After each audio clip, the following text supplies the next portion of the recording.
Tonton video ini deh. Kalau bisa ditindaklanjuti dengan simposium nasional untuk membahas proposal khilafah, ajaran Islam yang agung yang akan menyelamatkan bangsa Indonesia bahkan dunia. Ini lebih baik sekali kalau kemudian Kementerian Koordinator Bidang Politik, Hukum, dan Keamanan bisa menginisiasi agenda itu. Ini marketing khilafah. Orang-orang HTI tanpa bendera. Perongrong Pancasila bebas banget mau nyodorin apa yang mereka sebut sebagai proposal khilafah. Ini apa bedanya sama PKI yang nyodorin sistem ideologi komunisme sebagai bentuk pemerintahan? Apa bedanya? Sama aja. Keberanian atau saya sebut sebagai kebodohan kelompok ini menyampaikan proposal ideologi anti Pancasila menurut saya membuktikan bahwa ideologi khilafah telah menyebar subur di Indonesia. Jadi bukan benih lagi, sudah berupa pohon dan sudah berbuah dan nyaris panen. Mereka takut apa yang mereka tanam dan berbuah ini jadi busuk. Kelompok khilafah ini memperjuangkan ideologinya dengan dua cara. Pertama, menggunakan pendekatan narasi. Kedua, menggunakan pendekatan aksi kekerasan seperti teror. Paham khilafah di Indonesia tidak berdiri sendiri. Gerakan mereka merupakan bagian dari aksi transnasional dari berbagai macam kelompok yang memiliki tujuan sama untuk mengganti sistem pemerintahan suatu negara. Salah satu gerakan transnasional yang dominan ialah Hizbut Tahrir Indonesia atau HTI dan kelompok lain yang kegiatannya ekstrim. Penyebaran paham khilafah masuk ke Indonesia melalui media sosial. Dengan demikian, masyarakat mudah menerima narasi-narasi mereka. Ideologi itu menyasar generasi muda yang butuh jati diri, eksistensi, dan aktualisasi. Jadi, anak-anak muda yang gamang dan goyang, galau soal ideologi. Nah, sementara pendidikan soal Pancasila kita kan mengalami kevakuman nih. Seketika itu pula mereka menemukan paham khilafah itu dan menelannya mentah-mentah. Dari sosial media, ditelan mentah-mentah. Persoalan basi khilafah ini tak lepas dari peran aktif HTI di Indonesia. Nah, ex-aktivis HTI, organisasi yang sudah resmi dilarang masih terus percaya diri di ruang publik menyuarakan khilafah ini. Mereka mendesak, mereka ngotot, membabi buta, berusaha mencari perhatian dan merebut ruang perdebatan. Mereka jumpa pers hampir tiap hari. Mereka ini apa? Parpol bukan. Ngaku ormas pun sudah dilarang. Kok lebih mirip siluman yang menjelma ke sana kemari tanpa wujud. Yang kita tahu pasti adalah tujuannya merusak, menghancurkan tatanan dan kesepakatan bersama para pendiri bangsa. Mereka mau mengganti ideologi kita, Pancasila. Hancurkan, lawan. Jangan sampai yang seperti ini berkuasa di Indonesia. Pemilu 2024 sudah dekat. Jangan sampai kita dikadalin oleh partai anti Pancasila misalnya. Atau kandidat yang dekat dengan bajingan, perongrong, ideologi, dan penjajah khilafah seperti ini. Yang waras harus menyerang. Kalau kita diam, masa depan negara yang di dalamnya ada anak cucu kita tak akan jauh seperti Afghanistan. Anda mau Indonesia berubah menjadi cabangnya Afghanistan? Atau Anda mau Indonesia dikuasai Taliban berhidung pesek? Saatnya kita peduli bahwa Pancasila memang harus kita jaga, pelihara, pertahankan. Karena hanya dengan Pancasila terbukti bisa menyatukan apa yang kita punya, yaitu perbedaan. Awas, bahaya laten HTI. Selamat datang di Oposisi 69 FM bersama saya, Mas Jopray. Tarik Bambang. Indonesia, oposisi tanpa isi kepala. Oh no, ini negara gua. Oposisi gak ada otaknya. Semua isu jadi santapan, tak ada solusi, semua ratapan. Sekedar pusing dengan ucapan, sadar diri tak berani melawan. Oh no, ini negara gua. Oposisi gak ada otaknya. Bangsat! Yo, sekelompok orang yang sebenarnya mukanya ya itu-itu aja. Udah jelek tua. Mengambil peluang lengahnya pemerintah karena sedang sibuk urus pandemik.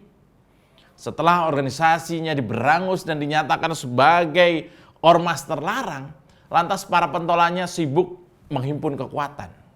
Kemarin mereka seolah unjuk muka, tes ombak, bakal ditangkap atau didiamkan aparat. Kalau didiamkan, lihat saja, dalam hitungan hari ke depan bakal makin masif gerakan mereka, bakal muncul di berbagai daerah, meski orangnya ya itu lagi. Ya, ini ada, cerita ini ada. Masih ingat nggak peristiwa ngaji di trotoar Malioboro kemarin? Yang ternyata juga diinisiasi oleh dedengkot HTI penjajah khilafah setempat. Karena tidak ada larangan, lihat akibatnya. Telah disusul gerakan yang sama di berbagai daerah. Bahkan di Jakarta diinisiasi langsung oleh Anies Baswedan. Apakah Anies menjadi bagian dari ini semua? Apakah Anies menikmati kondisi ini? Anda pasti sudah tahu jawabnya. Saya sih belum.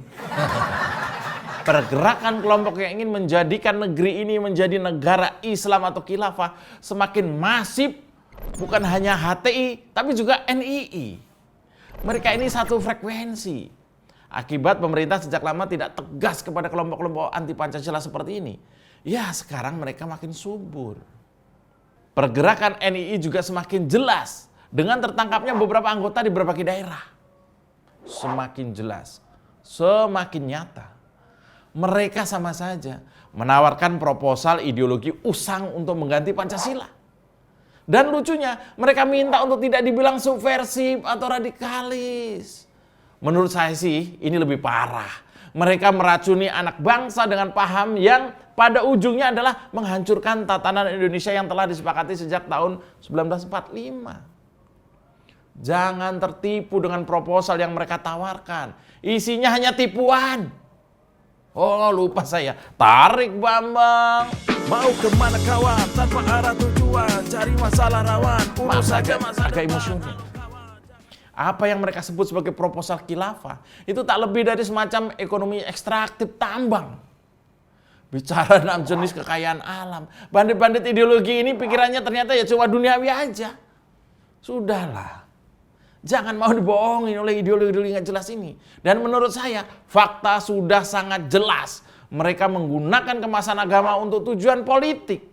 Mereka sebenarnya bukan sedang memperjuangkan agama. Saya ingat soal agama ini ya. Soal kejayaan Islam. Islam itu berjaya ketika tidak bersinggungan dengan dunia politik. Lalu agama Islam ini yang saya baca dari sejarah menjadi alat untuk saling membunuh ketika sudah bersemayam dalam keinginan orang untuk berkuasa alias Islam dicampur adukkan dalam dunia politik. Bayangkan, bahkan hal yang sangat dilarang oleh agama itu sendiri mereka langgar. Dalam hal ini adalah agama Islam. Rasulullah tak pernah mencontohkan, beliau justru sosok yang sangat memegang teguh kesepakatan. Kita punya kesepakatan, jangan lupa kita punya kesepakatan sejak awal Republik ini berdiri. Dan kesepakatan itu adalah harga mati, yaitu NKRI, Pancasila, konstitusi kita Undang-Undang Dasar 45 dan juga Bhinneka Tunggal Ika. Kadrun-kadrun itu mana paham soal 4 pilar. Mereka taunya bergerak dan ada yang bayar. Kadang tak segan mereka pelintir fakta dan sejarah. Seolah bahkan para pendiri bangsa, NU dan ulama-ulama NU mendukung khilafah tahriyah versi mereka. Padahal faktanya para ulama pesantren, pendiri bangsa, ulama-ulama NU tegas menolak format khilafah yang dibentuk Komite Khilafah kala itu. Jangan buta sejarah. Kalau ngomong sistem khilafah itu jelas. Coba berani nggak munculkan calonnya dulu. Mana calon khalifahnya? Jangan koar-koar jualan sistem tapi nggak ada calon yang bisa dijual.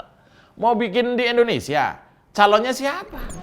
Calon khalifahnya siapa? Felix Siau. Saya yakin kalau toh sistem khilafah ini dibuat di sebuah negara entah di mana, tidak akan mulus mulai sejak mereka menentukan siapa yang jadi khalifahnya. Ini pasti makan waktu, makan tenaga, bahkan makan nyawa. Bukankah sejarah sudah menjelaskan soal ini? Bahkan para sahabat Rasul Seperti misalnya Sayyidina Utsman tewas mengenaskan. Sayyidina Utsman orang yang menyusun Al-Quran, salah satu orang yang menjadi kesayangan Rasul, mati, tewas, dibunuh. Karena apa? Karena perebutan kekuasaan. Tewas mengenaskan. Itu juga karena masalah siapa yang akan berkuasa, atau siapa yang kecewa karena tidak sepakat dengan cara memerintah. Bahkan sahabatnya sendiri dibunuh karena perebutan siapa yang akan berkuasa. Itu pedang yang bicara, bukan musyawarah mufakat atau yang kita sebut atau kita kenal sebagai demokrasi. Belakangan ini kita melihat mereka, para begundal HT ini bebas memprovokasi, menuntut ini dan itu di ruang publik. Siapa yang berizin gerakan ini? Negara kemana? Buat apa dilarang jika pengasongnya bebas dengan sombongnya menantang berdebat dengan pemerintah? Episode kali ini saya cuma mau menanyakan nih, mohon maaf nih ya, kepada Prabowo dan Mahfud MD. Anda punya tugas besar di sini. Anda dibiayai negara, Anda dibiayai oleh masyarakat, oleh rakyat. Dan juga kepada semua yang berkepentingan terhadap tegaknya Pancasila dari rongrongan kudis ideologi seperti HT ini. Apakah bapak-bapak, Pak Prabowo dan Pak Mahfud serius menangani orang-orang seperti ini? Buktikan bapak-bapak adalah patriot sejati, atau mundur saja daripada eksis tapi cuma mikir diri sendiri. Keras ya hari ini ya. Demikian Oposisi 69 FM. Jangan pernah lelah menjadi garda terdepan melawan perongrong Pancasila. Jilat bawahan, tekan atasan, beletak, tarik babang.